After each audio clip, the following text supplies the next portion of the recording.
बिहार प्रदेश रे चलीथिबा भोट अधिकार यात्रा आज नवम दिन रे पहुंची। आज भोट अधिकार यात्रा रे वायनाड लोकसभा सांसद तथा वरिष्ठ कांग्रेस नेत्री प्रियंका गांधी वाड्रा, तांको भाई राहुल गांधी, आरजेडी रो तेजस्वी प्रसाद यादव एवं तेलंगाना मुख्यमंत्री रेवंत रेड्डी समेत अन्यान्य भारतीय ब्लॉक नेतांको सहित यात्रा करथिले एवं उत्साही जनता को स्वागत करने एक चलंता एसयूवी रे सुप्ले रे पहुंची थिले। गांधी ब्लॉक रो एकता को पुनर्बार दोहराइले एवं घोषणा कले जे बिहार विधानसभा निर्वाचन पर एक मिलित इस्ताहार खूब शीघ्र प्रकाश करा जिवो। से अगस्त 27 तारिख रे सीतामाढ़ीर जानकी मंदिर मध्य दर्शन करिवार कार्यक्रम रहिथिला। नमस्कार दर्शक बंधु, आज बड़ खबर को आपन को स्वागत करुछि GTV Bharat Odia digital news channel. अनुरोध रहा दर्शक बंधु, चैनल को सब्सक्राइब कर नथिले सब्सक्राइब करंतु, खबर टी को शेष जाए देखंतु, आवश्यक स्थले कमेंट करी सचेतन करंतु। जातीय पताका को नहीं शासक दलर विरोधी विवाद सृष्टि करथिले, जहाँ यात्रा समय कांग्रेस कर्मी पाद तले भारतीय जातीय तिरंगा पताका उड़ुथिबा चित्र प्रकाश पाइबा परे विवाद सृष्टि होइथिला। एही घटना राजनैतिक प्रतिक्रिया एवं संभाव्य आईनगत प्रभाव सृष्टि करिछि। यात्रार शेष पर्यायर तृणमूल कांग्रेस जोगदेव। सेप्टेम्बर 1 रे हेबाकु थिबा यात्रार शेष दिन रे तृणमूल कांग्रेस टीएमसी जोगदेवा घोषणा करिछि, जहाँ पाटना एक बड़ रैली सहित शेष हेबो। तथापि पूर्व निर्धारित कार्य जोगु ममता बनर्जी एवं अभिषेक बनर्जी भली प्रमुख नेता जोगदेवार सूचना रही।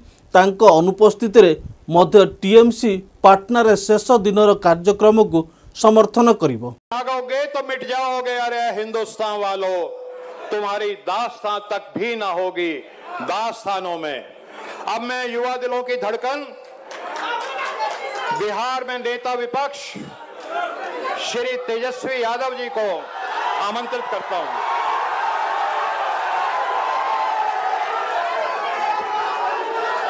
बहुत बहुत धन्यवाद।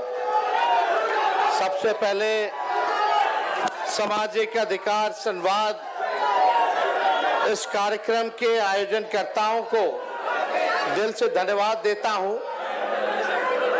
और ये फुलपरास की धरती समाजवादियों का घर रहा है। कर्पूरी ठाकुर जी की कर्म भूमि है और आज कर्पूरी ठाकुर जी के कर्म भूमि पर आदरणीय राहुल गांधी जी आए हैं। मैं आप सब लोगों की तरफ से सबसे पहले इनका स्वागत और अभिनंदन करता हूं। दीपांकर जी, मुकेश साहनी जी, हमारे बड़े भाई वेणुगोपाल जी, मनोज झा जी, संजय यादव जी, राजेश राम जी, सभी मंच पे सम्मानित हमारे नेता पदाधिकारी और दूर दराज से फुलपरास से आए हुए ही नहीं बल्कि पूरे मधुबनी जिला से आए हुए आप सब लोगों का तेजस्वी, आप सब लोगों को सलाम प्रणाम आदाब करता है, आप लोगों का स्वागत करता है।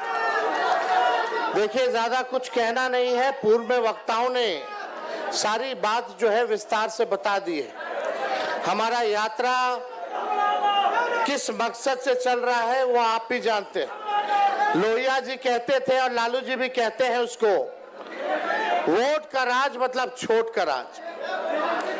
और ये भाजपा के लोग, एनडीए के लोग मिल करके आप लोगों का अधिकार ही नहीं बल्कि आप लोगों के अस्तित्व को मिटाना चाहते हैं।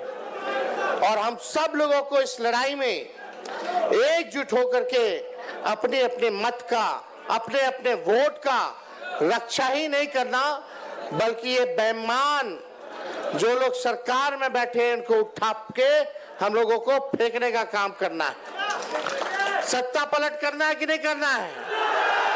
तो उससे पहले तो आपको अपने वोट की रक्षा करनी पड़ेगी।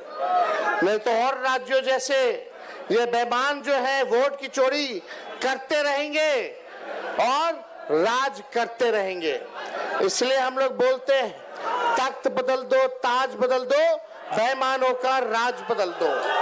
तो देखिए, कुछ दिन पहले ही हम यहाँ आए थे, कर्पूरी जी का जयंती हम लोगों ने मनाया था, उसमें सारी बातें कहे थे हम लोग, लेकिन एक दो पॉइंट जो है हम चाहेंगे आपको याद दिला दे।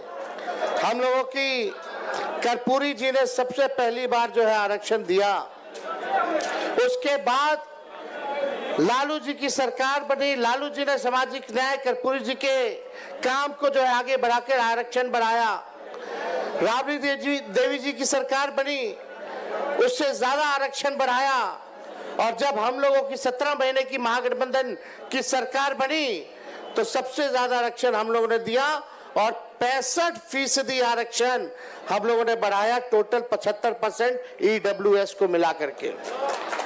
हम लोग जानते थे ये भाजपा वाले आरक्षण चोर हैं, आरक्षण चोर, वोट चोर तो है ही, ये लोग आरक्षण चोर भी हैं। सरकार चाचा जी पलट गए हमारे, हाईजैक हो गए उधर, अब उनसे बिहार संभलने वाला नहीं है। अब दिल्ली से मोदी जी, अमित शाह जी सरकार चला रहे हैं, लेकिन इस उम्र में हमको उनकी फिक्र होती है। लेकिन एक बात तय है कि अब वो बिहार चलाने योग्य अब नहीं रह गए क्या?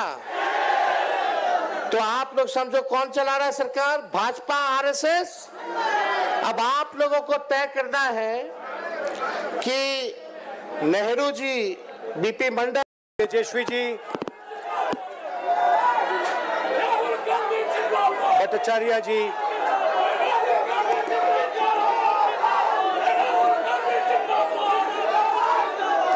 राजेश राम जी, मुकेश साहनी जी, अनिल जैन जी, शशि प्रताप प्रजापति जी, और भाइयों और बहनों, आप सबका यहाँ बहुत बहुत स्वागत।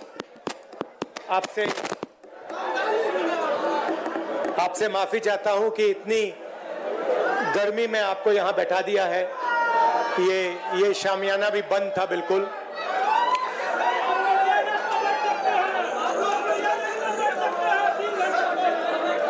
कुछ साल पहले अमित शाह ने बयान दिया, एक बार नहीं अनेक बार, कि अब बीजेपी की सरकार 40-50 साल चलेगी। हाँ, और मैं सोच रहा था कि यह व्यक्ति कैसे कह सकता है,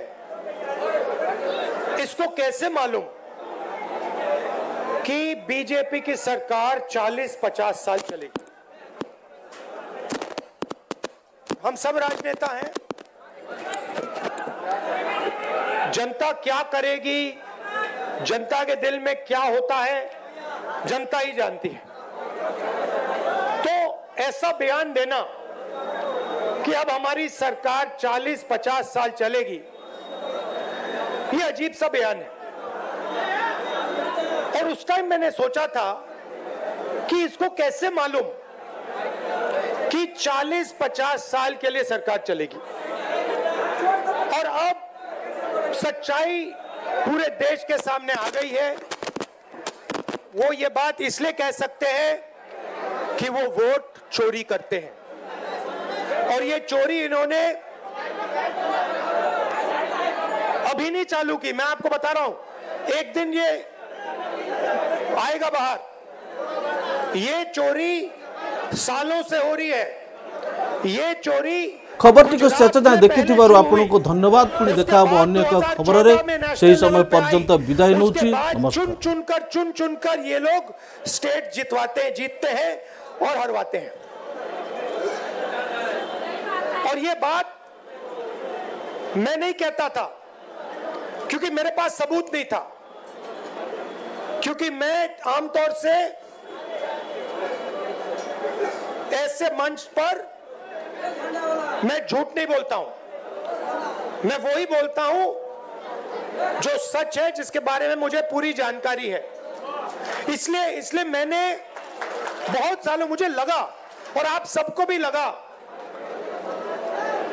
मुझे लगा कि कुछ ना कुछ गड़बड़ है। मगर हम जिम्मेदार राजनेता हैं, तो मैंने कहा जिस दिन तक सबूत नहीं मिलेगा उस दिन तक मैं खुलकर नहीं कहूंगा कि वोट चोरी हो रही है। और फिर क्या होता है, महाराष्ट्र और हरियाणा के चुनाव आते हैं, सबसे पहले डेट बदल देते हैं,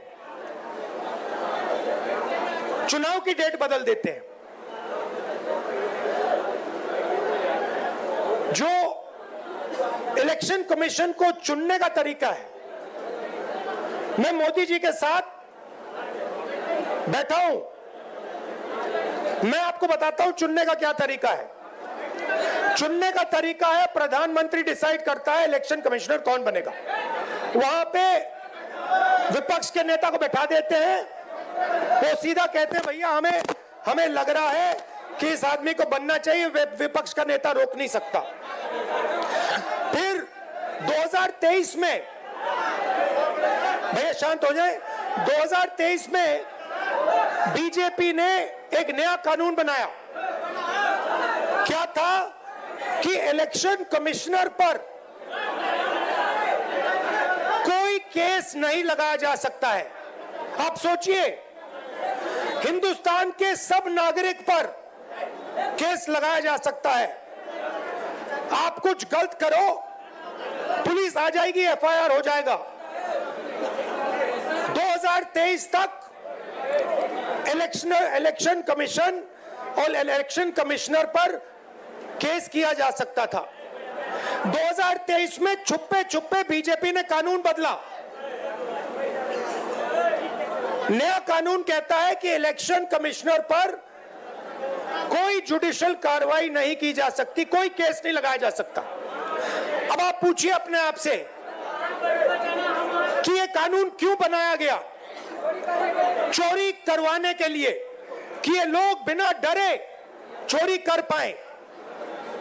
तो महाराष्ट्र में इन्होंने क्या गलती की, ये थोड़ा ज्यादा कर दिया। गलती से ये डरे हुए थे, तो इन्होंने कहा कि भैया महाराष्ट्र का चुनाव है, हरियाणा का चुनाव है, इसको जीतना है। इन्होंने चोरी थोड़ी ज्यादा कर दी, हमने पकड़ ली। जैसे अगर कोई आपके बटुए से 10 रुपए चोरी करे, शायद आपको पता ना लगे, मगर अगर एक दिन आपके बटुए में से 1000 रुपए गायब हो गए तो आप कहोगे भैया ये तो किसी ने चोरी की है। यही हुआ हरियाणा में और महाराष्ट्र में।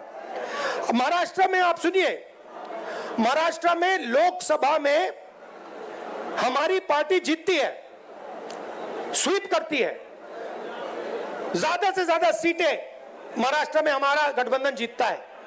4 महीने बाद हमारी 3 पार्टियां वहां पे, बड़ी बड़ी पार्टियां हैं, गहरी पार्टियां हैं, कांग्रेस पार्टी, एनसीपी, शिवसेना, तीनों मिलकर लड़ रही थी, गायब हो गई। तीनों की तीनों गायब हो गई। मतलब हमें 15 सीट मिल रही है, शिवसेना को, एनसीपी को मिला, सबको मिला के 25-30 सीटें मिल रही हैं। तो हमने पता लगाना शुरू किया। पता क्या लगा कि लोकसभा के बाद इलेक्शन कमीशन ने लाखों, तकरीबन 1 करोड़ से थोड़े कम नए वोटर लिस्ट में डाल दिए। नए वोटर लिस्ट में डाल दिए, और जहां भी नए वोटर आए वहां पे बीजेपी जीती। हमारे वोट कम नहीं हुए। अगर लोकसभा में हमें 100 वोट मिले, विधानसभा में हमें 100 वोट मिले, हमारे वोट कम नहीं होते, बीजेपी के बढ़ते हैं। कहां बढ़ते हैं? जहां नए वोटर आए। और हमने पूछा इलेक्शन कमीशन से कि भैया बताइए ये हैं कौन, ये कहां से आए, इनकी लिस्ट दीजिए हमें। इलेक्शन कमीशन कहता है नहीं देंगे। क्या कर लोगे? हम नहीं देंगे। उसके बाद हमने कहा देखिए वीडियोग्राफी का कानून है, आपने देखा होगा पोलिंग बूथ में वीडियो कैमरा लगे हुए हैं, देखा आपने? हमने कहा चलो लिस्ट नहीं देनी तो वीडियोग्राफी दे दो, हम देखना चाहते हैं कितने लोगों ने वोट किया, कब किया। कहते हम नहीं देंगे। और उसके बाद उन्होंने कानून बदल दिया और कहा कि 45 दिन के अंदर वीडियोग्राफी को रद्द कर दिया जाएगा, डिस्ट्रॉय कर दिया जाएगा। तो महाराष्ट्र में हमने पकड़ लिया इनको, हरियाणा में भी यही किया। फिर मैंने क्या किया, मैंने कांग्रेस पार्टी के हमारे जो लोग हैं उनसे कहा कि एक काम करो, कर्नाटक में एक सीट में जाकर गहराई से देखो हुआ क्या। तो बेंगलोर सेंट्रल सीट हमने चुनी और उसमें एक असेंबली में हमने काम शुरू किया। कागज की लिस्ट थी, 8 फुट कागज के, मतलब इतने बड़े, 200-300 किलो के लिस्टें थी कागज की। उसमें क्या करना है? आपका नाम क्या है? हाँ, आपका नाम? हाँ, उसमें क्या करना पड़ा हमें? मोहम्मद अख्तर जी का चेहरा लाखों दूसरे चेहरों से फोटोग्राफ को मिलाना पड़ा। मतलब इनकी फोटो देखी और हर फोटो से मिलानी पड़ी, इनका नाम देखा, हर नाम से मिलाना पड़ा, इनका एड्रेस देखा, हर एड्रेस से मिलाना पड़ा। 6 महीने लगे, 30-40 लोग 16-16 घंटे काम किए। हमें पता लगा कि महादेवपुरा असेंबली में 1 लाख फर्जी वोटर थे। कोई वोटर 4-5 बार उसका नाम आ रहा है, इस बूथ में आ रहा है, इस बूथ में आ रहा है, इस बूथ में आ रहा है, उस बूथ में आ रहा है। छोटा सा घर है, 1 बेडरूम का घर है, उसमें 70-80 लोग रहते हैं। जब हमने आदमी भेजा, भाई पता लगाओ इसमें 70 लोग रहते हैं, कहते भैया यहां तो कोई रहता नहीं है, यहां तो 4 लोग रहने। 1 लाख नए वोटर इन्होंने एक असेंबली में ऐड कर दिए। अब सुनिए, अगर आप उस असेंबली को हटा दो, माधेपुर वो बेंगलोर सेंट्रल में 7 असेंबली हैं, अगर आप उस असेंबली को हटा दो तो 6 की 6 में कांग्रेस पार्टी जीत रही थी।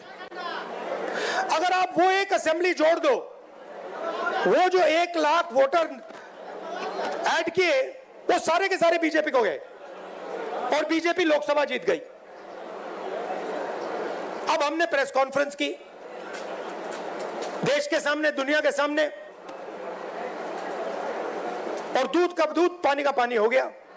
आप नोट करो, बीजेपी के एक नेता ने आमतौर से हर चीज पे टिप्पणी करते हैं।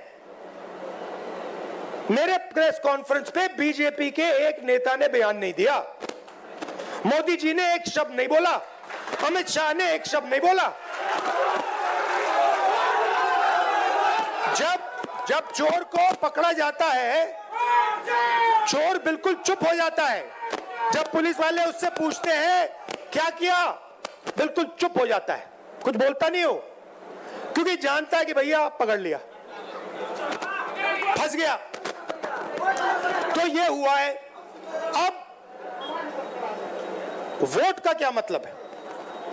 आप कहोगे ठीक है भैया, बीजेपी वोट ले गई, वोट बढ़ा दिए, बिहार में 65 लाख वोट कम कर दिए। अच्छा, इनका तरीका मैं आपको बताता हूं।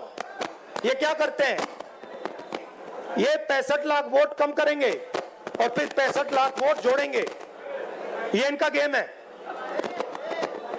तो अब आप कहो भैया माइक तो ठीक कर दो।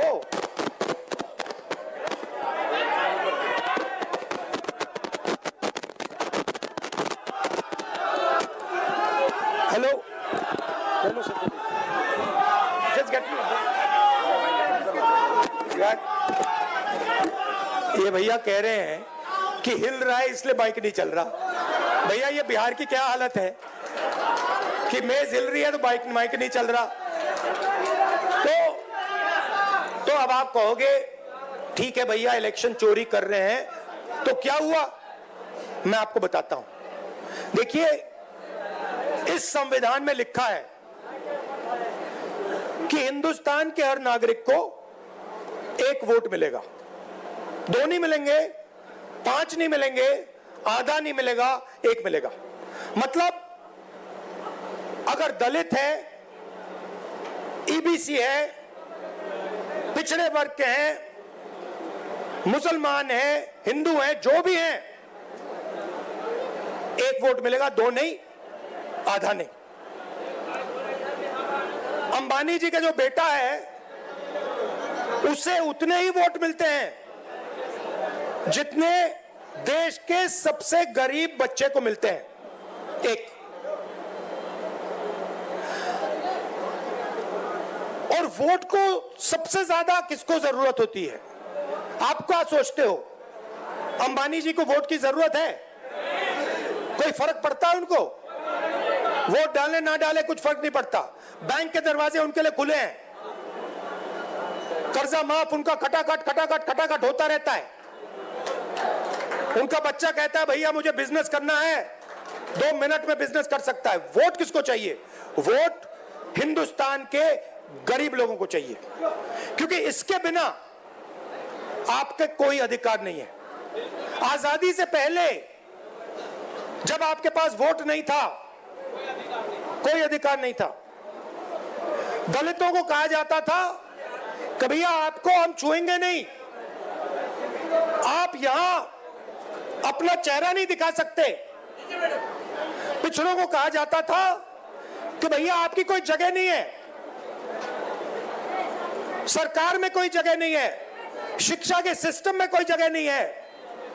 ये सारा का सारा जो आया है ये आजादी के बाद संविधान के कारण आया है। और संविधान क्या है?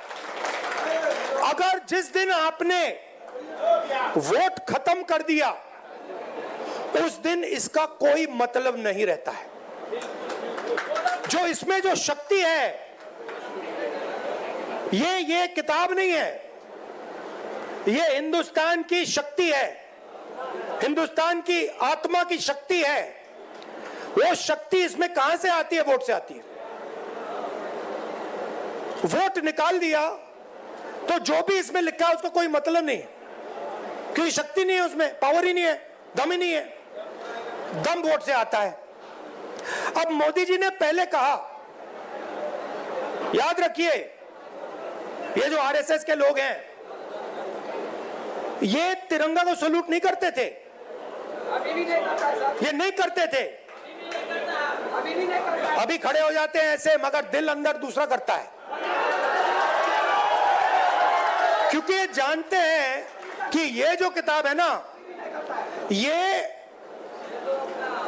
पिछड़ों को, ईबीसी को, दलितों को, गरीब जनरल कास्ट के लोगों को, महिलाओं को आगे बढ़ाने की किताब है, उनके अधिकार की किताब है, और वो अधिकार नहीं देना चाहते। तो ये इसको चुनाव में इन्होंने कहा, बड़े बड़े नेताओं ने कहा हम संविधान को बदल देंगे, और हमने कहा ऐसे नहीं होगा, सपने मत देखो, संविधान को कोई शक्ति नहीं बदल सकती।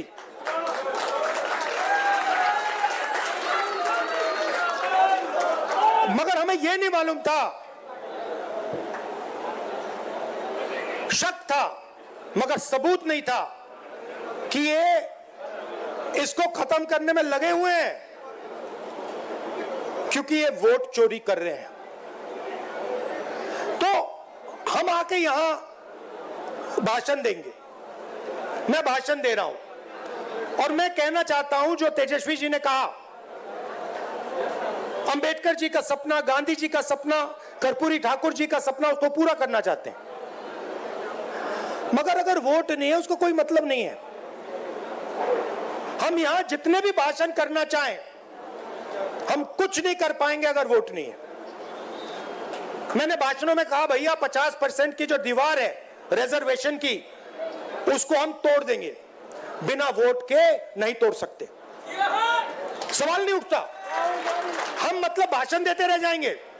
अगर वोट चला जाएगा, आरएसएस का कंट्रोल हिंदुस्तान की संस्थाओं पर होगा और जो प्रगति होनी चाहिए वो नहीं होने वाली। इसलिए हमने वोटर अधिकार यात्रा यहां शुरू की। आप क्या सोचते हो, एक बार आपका वोट चला गया, उसके बाद भैया राशन कार्ड जाएगा, उसके बाद आवास जाएगा, उसके बाद जमीन जाएगी। ये अंबानी आता, अदानी आता है और किसानों की जमीन ले जाता है। किसान लड़ कैसे पाते हैं? लड़ इसलिए पाते हैं क्योंकि किसान कहता भैया अगर आपने हमारी जमीन ली तो देखना चुनाव में हम आपको दिखा देंगे। अगर ये चला गया तो किसान कुछ नहीं कर पाएगा, मजदूर कुछ नहीं कर पाएगा, सारा का सारा डर जो है चला जाएगा। मोदी जी आपको टीवी पे दिखते हैं, एक बार चोरी पूरी हो गई वो दिखेंगे भी नहीं, वो अंदर बैठ जाएंगे रेसकोर्स रोड के। वो अलग बात है कि थोड़ी देर बाद बैठना पड़ेगा उनको, क्योंकि इतना गुस्सा है जनता के दिल में। बिहार को देखो, यहां पे आप यात्रा में आओ, देखो क्या हो रहा है। मतलब लाखों लोग आ रहे, कह रहे, बच्चा बच्चा कह रहा है वोट चोर वोट चोर वोट चोर। अच्छा, बच्चे को समझ आ गई बात। मेरे पास बच्चे आ रहे हैं, कान में कह रहे हैं वोट चोर है, वोट चोर मोदी वोट चोर है, और मीडिया वालों की बात समझ नहीं आ रही। अच्छा, इनसे पूछना, एक बात पूछना इनसे, अभी मीटिंग के बाद इनसे पूछना, भैया एक बात समझाइए, ये जो आपके एंकर हैं, ये जो आपके एडिटर हैं, इनमें ईबीसी ओबीसी दलित क्यों नहीं दिखाई देते? ये जो बड़े बड़े रिपोर्टर हैं, ये करते हैं, टॉक शो करते हैं, डिबेट करते हैं, इनसे पूछिए भैया 90% आबादी इसमें है क्यों नहीं? एक आपको ओबीसी नहीं मिलेगा, एक दलित नहीं मिलेगा, एक बैकवर्ड नहीं मिलेगा, नहीं मिलेगा, पूछ लो, एक नहीं मिलेगा। ये भैया आपकी आवाज नहीं है, ये बात याद रखिए, ये नरेंद्र मोदी की आवाज है। इनकी गलती नहीं है बेचारों की।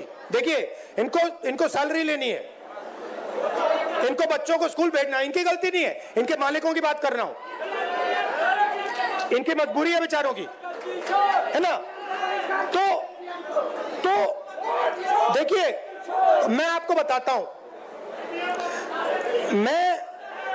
मुझ में अजीब सी बात है। जब मैं छोटा सा था तब से, जब मैं मन बना लेता हूं ना कि ये करना है, बस गया काम, वो होगा। और मैं बता रहा हूं, मैं मतलब आधा काम नहीं करता हूं।